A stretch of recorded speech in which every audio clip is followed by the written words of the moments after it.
Assalamualaikum, welcome back to my channel. இன்னைக்கு நம்ம சேனல்ல ஹோம்மேட் ஃப்ரைட் சிக்கன் எப்படி செய்யலாம் அப்படிங்கறத பார்க்கலாம். நம்ம சேனலை பார்த்தா ஃபர்ஸ்ட் டைம் பார்க்குறீங்கன்னா சப்ஸ்கிரைப் பண்ணிக்கோங்க, கூட இருக்க பெல் ஐகானை கிளிக் பண்ணிக்கோங்க. வாங்க வீடியோக்குள்ள போகலாம்.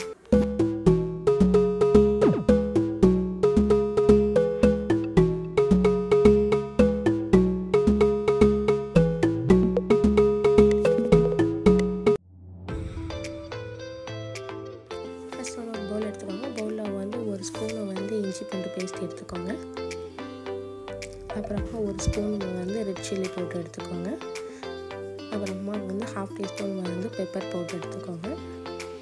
அண்ட் வந்து தேவையான அளவு உப்பு, உங்களுக்கு எந்த அளவுக்கு உப்பு தேவையோ அந்த அளவுக்கு நீங்கள் உப்பு எடுத்துக்கோங்க. அப்புறமா வந்து கொஞ்சமாக வந்து ஒரு ஸ்பூன் வந்து சோயா சாஸ் சேர்த்துருக்கேன். அதுக்கப்புறமா வந்து ரெட் சில்லி சாஸ் சேர்த்துருக்கேன் ஒரு ஸ்பூனு.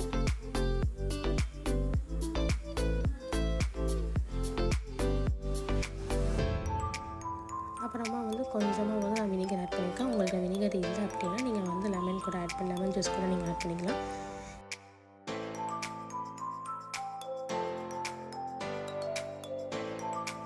இதை நல்லா வந்து மிக்ஸ் பண்ணிக்கோங்க. மிக்ஸ் பண்ணிவிட்டு நம்ம க்ளீன் பண்ண சிக்கனை வந்து இதில் சேர்த்து நல்லா ஒரு மிக்ஸ் பண்ணிக்கோங்க. மிக்ஸ் பண்ணிவிட்டு ஒரு ½ ஹவருக்கு வந்து நீங்கள் ஃப்ரிட்ஜில் வைங்க. ½ ஹவருக்கு மேலே நீங்கள் 2 ஹவர் கூட வைக்கலாம். எந்த அளவுக்கு இது நல்லா வந்து ஊறுதோ அந்தளவுக்கு வந்து டேஸ்ட் நல்லாயிருக்கும். அதுக்கப்புறமா வந்து பிளேட்டில் வந்து மைதா மாவு ஒரு கப் நான் எடுத்துருக்கேன். அதோட ஒரு ஸ்பூன் வந்து நான் மிளகாத்தூள் எடுத்துருக்கேன்.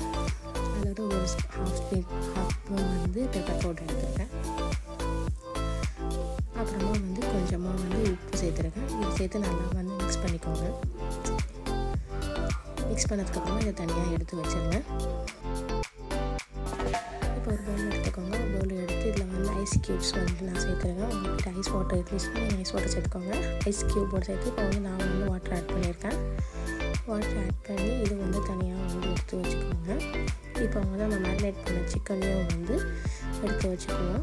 இப்போ வந்து நம்ம மிக்ஸ் பண்ணியிருக்க அந்த மாவையும் வந்து எடுத்து வச்சுக்குவோம். இப்போ வந்து நம்ம மாவில் வந்து சிக்கனை டிப் பண்ணிவிட்டு அதுக்கப்புறமா வந்து அந்த ஐஸ் வாட்டரில் வந்து சிக்கனை வந்து டிப் பண்ணி மறுபடியும் வந்து மாவில் வந்து நம்ம டிப் பண்ணி இதை ஒரு 5 மினிட்ஸ் வந்து இப்படி வச்சுருவோம்.